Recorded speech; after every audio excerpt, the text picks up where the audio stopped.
exercice 19. Une dépanneuse veut remorquer une voiture de 1500 kg avec une corde supportant une tension maximale de 2000 Newton. Quelle est l'accélération maximale avec laquelle la dépanneuse peut démarrer? Alors ici, il faut déjà bien comprendre le problème. C'est-à-dire que il y a la dépanneuse qui va exercer des forces qui vont provoquer son accélération et une de ces forces, enfin une force, va être transmise à la voiture qui est en train d'être dépannée, qui est en panne donc, par l'intermédiaire d'un câble qui est tendu, une corde même. En fait, ce n'est pas un câble, c'est une corde. Donc maintenant, ce qui nous intéresse, c'est que cette tension, c'est elle qui va provoquer l'accélération de la voiture.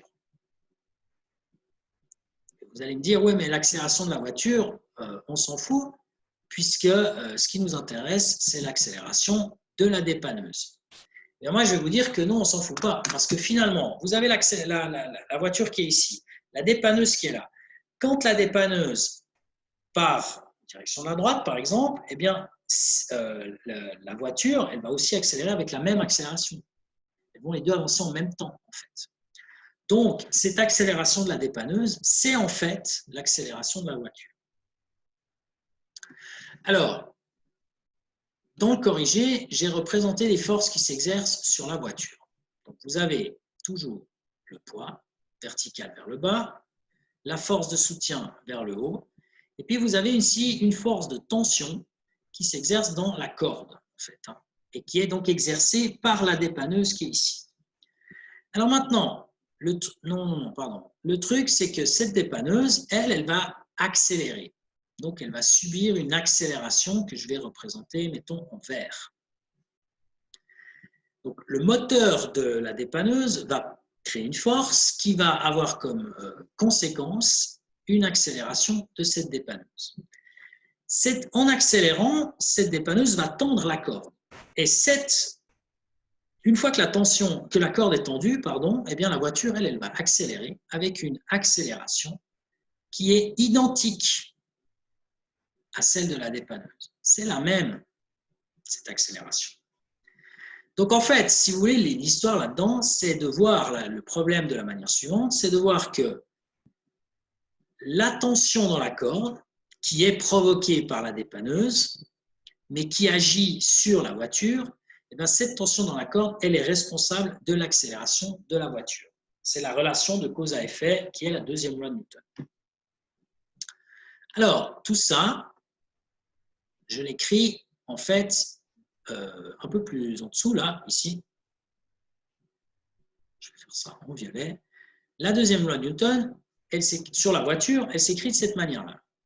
Et là-dedans, vous voyez deux choses. Alors, une que je vais faire en bleu, c'est que, comme tout à l'heure, le poids et le soutien, ce sont deux forces qui se compensent. Pourquoi elles se compensent? Parce que la voiture, elle ne va pas s'enfoncer dans le sol.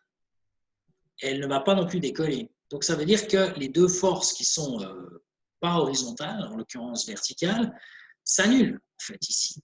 Donc, on peut dire que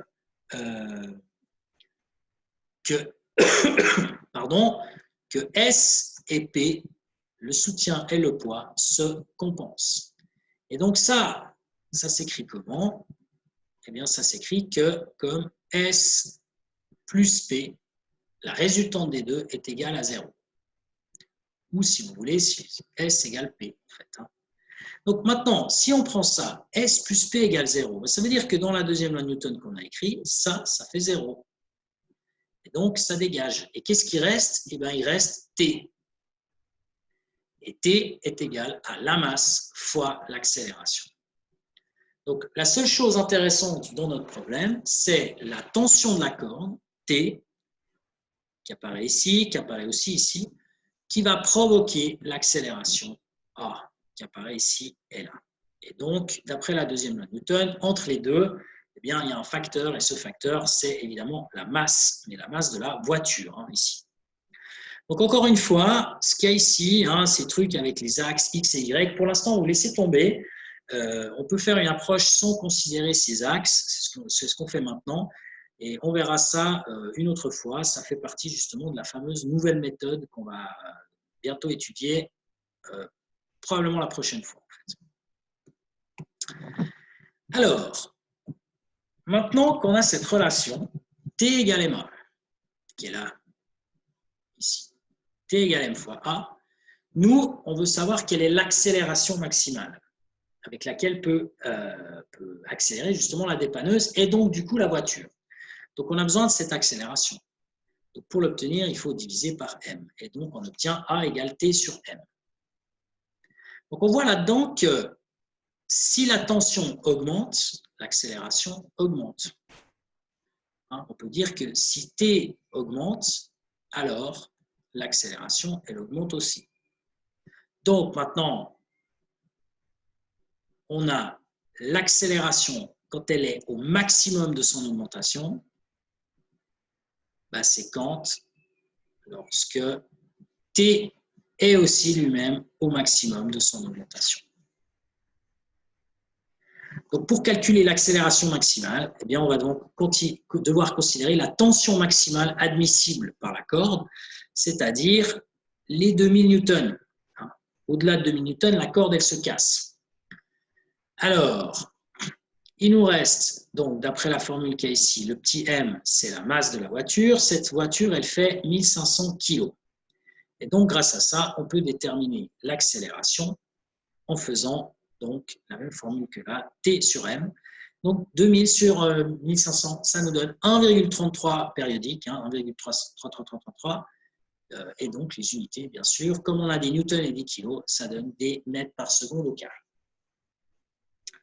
Donc ça veut dire que si par exemple la voiture accélère avec une accélération de disons 1,5 mètres par seconde carré, donc si A est égal à 1,5 mètres par seconde carré, et bien, comme l'accélération, elle augmente si la tension augmente, ça voudra dire qu'en fait, la tension, elle est trop grande. Trop grande, ça veut dire quoi? Ça veut dire que T est supérieur à la valeur maximale. En fait, pour obtenir 1,5 mètres par seconde carré, il faudrait une tension supérieure aux 2000 newtons. Et si la tension est supérieure, la corde se casse. Donc, ça n'a pas de sens. En gros, il faut accélérer gentiment pour que la voiture puisse justement être dépannée.